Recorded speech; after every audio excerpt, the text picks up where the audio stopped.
Sabe aquela história antiga, super poderosa, mas que na hora de contar parece que não conecta com as pessoas? Pois é, hoje a gente vai desvendar um método, um passo a passo, para fazer com que essas narrativas não sejam só ouvidas, mas sentidas, sabe?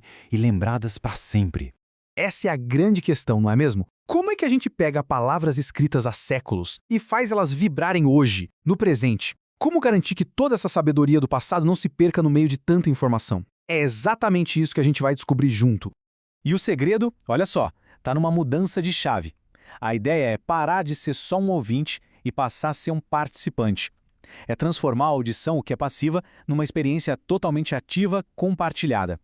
E a gente vai passar por essa jornada em 4 fases bem claras. Então vamos lá. O primeiro passo é a base de tudo, a imersão. Antes de alguém sequer pensar em contar a história, o grupo todo precisa, primeiro, viver a história. É como mergulhar na água antes de tentar explicar como é nadar. Faz sentido, né? E como que essa imersão funciona na prática?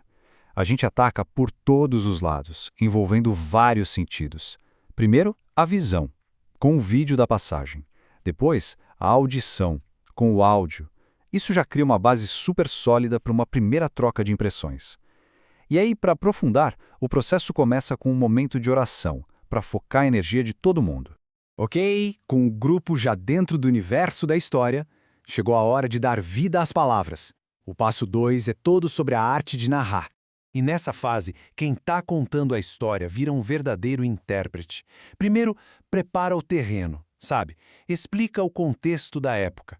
Depois, usa o corpo, a voz, para realmente pintar a cena na imaginação das pessoas. E, por fim, usa uma técnica que é simplesmente brilhante para garantir que todo mundo está na mesma página. E aqui está o pulo do gato, o teste das lacunas. A genialidade disso está na simplicidade. O narrador conta a história de novo, só que agora ele para em momentos-chave e o grupo, quase que por instinto, preenche o vazio. É uma ferramenta poderosíssima que transforma ouvintes em participantes ativos. A atenção de todo mundo fica ali cravada. É exatamente isso. Vira um convite para criar junto. De repente, a história não é mais de uma pessoa só. Ela é de todo mundo ali. A plateia vira co-narradora. É sensacional. Beleza, contar a história com vida é uma coisa. Mas como a gente faz para ela grudar na memória? O passo 3 é todo sobre isso, fixação. Porque, vamos combinar, ninguém aprende de verdade só ouvindo. É preciso colocar a mão na massa. E aqui entram 2 exercícios bem práticos. Primeiro, a narração em duplas, que força cada um a verbalizar a história. E depois uma dinâmica que é quase um jogo, o teste do erro. A ideia é super simples. O líder narra a história mais uma vez, só que com alguns erros de propósito. E a missão do grupo é virar uma espécie de detetive e encontrar as falhas. Tipo, peraí, era um soldado mesmo? E o pagamento foi em moedas de prata? Esse ato de corrigir ativamente ajuda a solidificar os detalhes na mente de todo mundo. E tudo isso nos leva para a fase final, que é de verdade o coração do método. Depois de conhecer a história, de lembrar dela, chegou a hora de extrair o seu significado mais profundo. A reflexão começa com um ponto de partida bem pessoal. Essa pergunta, que parece simples, sobre gostar ou não, é na verdade uma porta de entrada. Ela permite que cada um ali expresse sua conexão inicial com a narrativa, sem julgamento, sem certo ou errado. Depois, vem uma pergunta que aprofunda essa conexão e força a empatia. Ao se colocar dentro da história, o grupo começa a explorar as motivações, os dilemas de cada personagem de um jeito muito mais íntimo, muito mais poderoso. E essa tabela ilustra o próximo passo de uma forma bem clara.